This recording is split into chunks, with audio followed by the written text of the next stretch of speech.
In his presentation, President Idi Amin also announced a tough African moral stand against Zionism, which was officially classified by the UN as racism. Egypt being a founding member of the African Union, the annexing of Egypt's Sinai Peninsula by Israel a few years earlier was considered by the African Union Charter as stealing sovereign African land. This rallied almost all African countries behind Egypt to defend every inch of the continent's territorial integrity, with about 47 African countries cutting all diplomatic ties with Israel immediately as part of a continent-wide protest against this brutal annexation of African territory. President Amin also urged the United States of America to resist being dominated by Israeli Zionism. He also condemned discrimination against black people in the United States, and denounced the Western imperialist agenda that was exploiting the continent, its people, and its resources.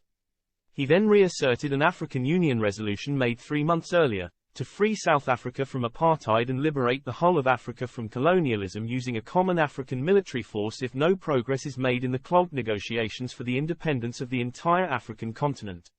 Following that declaration, 6 African nations then gained their independence that year thanks to Field Marshal Idi Amin Dada.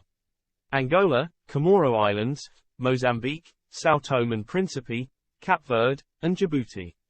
While referring to the death of Pan-African hero Patrice Lumumba, President Idi Amin called the CIA a murder squad that was murdering anyone who resisted U.S. expansionism in Africa.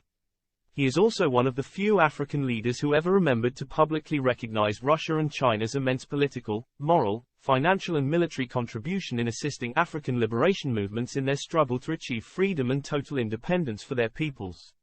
He said, "I express Africa's appreciation to the countries that have assisted African liberation movements in our struggle for freedom from colonialism.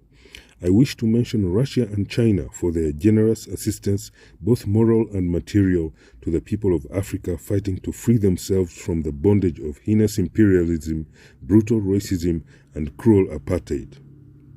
We cannot accept the lame excuse used by some former colonial powers that Africa is not ready for total independence and economic self-determination. No human being can choose to be a slave."